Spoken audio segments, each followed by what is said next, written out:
स्वागत है आप सभी का एनएफ न्यूज पर। मैं हूं आपके साथ रोहित।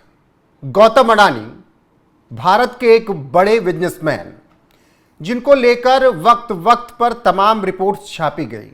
द हिंडनबर्ग याद होगा किस तरीके से गौतम अडानी पर रिपोर्ट्स छापता है। बाद में द हिंडनबर्ग का क्या हुआ दुनिया ने देखा।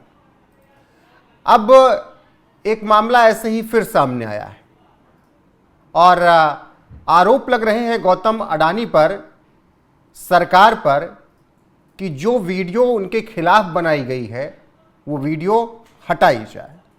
तमाम कंटेंट क्रिएटर को ये नोटिस दे दिया गया है, ऐसा कहा जा रहा है। ऐसे में तमाम सवाल हैं। सवाल ये कि क्या सरकार और अडानी मिलकर इस तरीके का काम कर रहे हैं, और अगर कर रहे हैं तो क्यों कर रहे हैं? क्या वो गलत हैं? क्या उनके खिलाफ या उनको लेकर जो बातें कही जा रही हैं वो उसे सह नहीं पा रहे हैं? वरिष्ठ पत्रकार पंकज प्रसून हैं, उनसे ही समझने की कोशिश करेंगे। पंकज जी, ये पूरा मामला क्या है? क्या गौतम अडानी और सरकार की मिलीभगत से कंटेंट क्रिएटर के वीडियो हटवाए जा रहे हैं या कुछ सच्चाई और है? नहीं, इसमें सरकार या गौतम अडानी कहां से आ गए? ये तो दिल्ली हाईकोर्ट का फैसला है ना। दिल्ली हाईकोर्ट ने अगर निर्देश जारी किया है कि आप वो वीडियो हटाइए, तो इसमें मतलब क्या सरकार को कहना चाहिए था कि नहीं मानेंगे दिल्ली हाईकोर्ट का फैसला? अरे उसी आधार पे इंफॉर्मेशन ब्रॉडकास्टिंग मिनिस्ट्री ने इनको लेटर भेजा है कि भाई दिल्ली हाईकोर्ट ने आपको वो वीडियो हटाने के लिए कहा है, कृपया हटा लें। किनको भेजा है?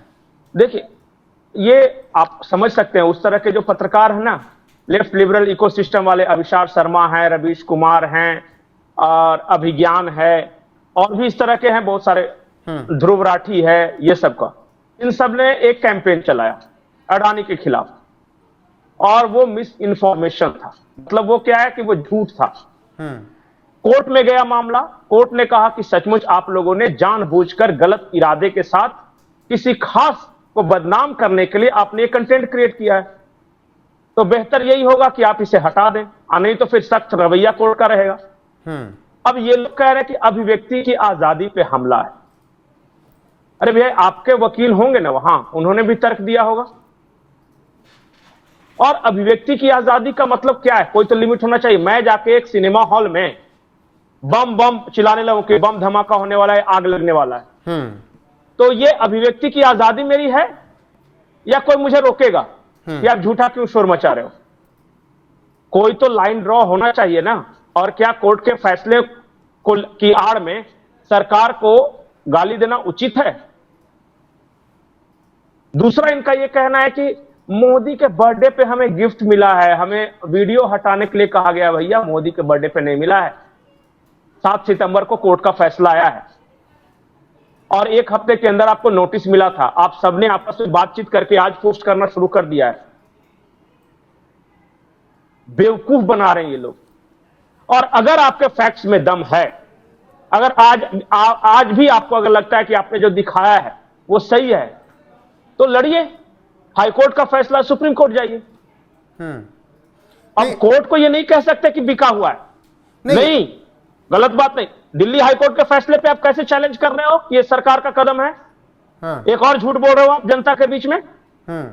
लेकिन जिस तरीके से गौतम अडानी सब जो हैं, बिल्कुल पंकज जी, जिस तरीके से गौतम अडानी को लेकर तमाम बातें होती हैं, वो हमेशा यही आरोप लगता है कि अडानी दोस्त हैं तो इसीलिए उनके लिए सब माफी है, उनके खिलाफ कोई कुछ बोल नहीं सकता है। अच्छा, और किस बिजनेसमैन पे नहीं लगाते हैं आप ही बताइए? अंबानी पे नहीं बोला, पतंजलि पे नहीं बोला, किसको छोड़ा है इन लोगों ने? भारत के कारोबारियों में से किसी को नहीं छोड़ा। हाँ, विदेशी लोग इनके अपने, मतलब कि पेप्सी जो है वो अमृत बांट रहा है और पतंजलि खाली गड़बड़ कर रहा है।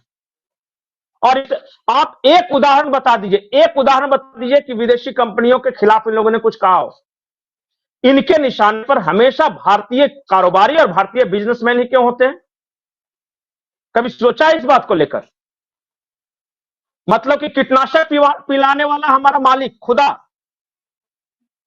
और एलोवेरा का जूस पिलाने वाला विलेन, ऐसे कैसे भाई?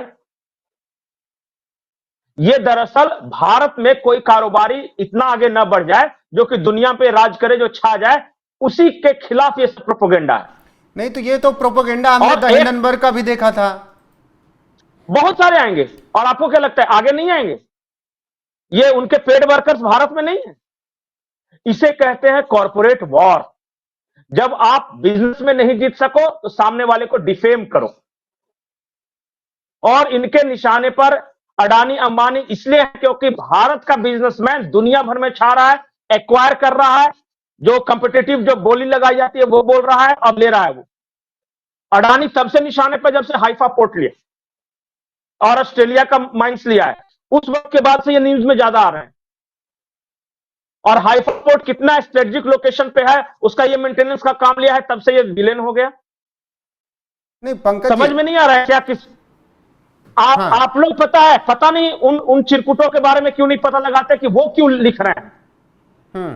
ये हिंडनबर्ग वाले में यही रवीश हिंडन करते हुए घूम रहा था ना।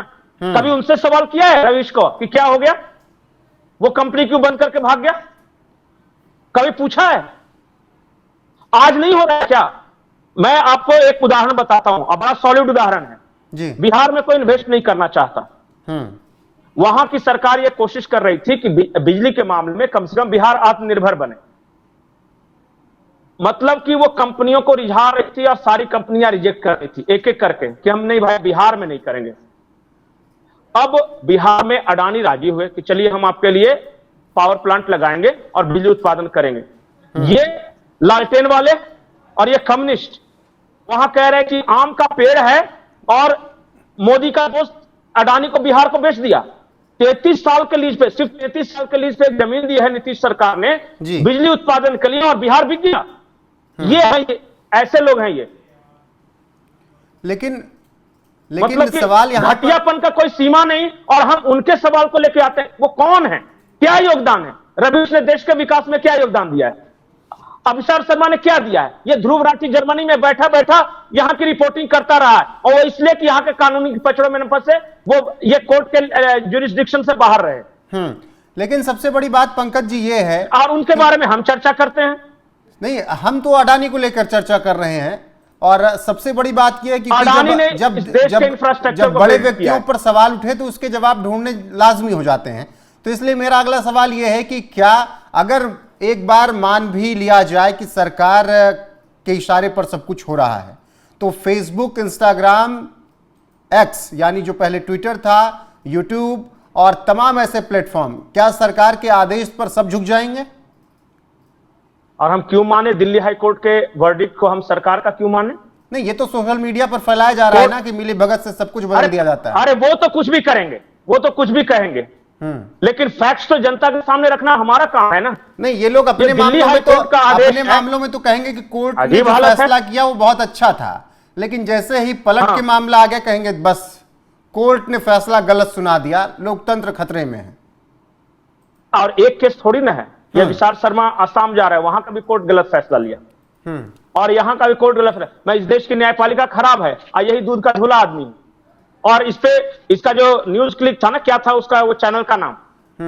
चलिए चैनल किसी क्या नाम लेना क्यों? अरे पुरकायस्त वाला, उस पे क्या आरोप लगा था कि चाइना से पैसे लेकर भारत के डेवलपमेंटल प्रोजेक्ट्स को ये होल्ड करना चाहता है और इसलिए नैरेटिव फैलाता है। ये आरोप आया नहीं था।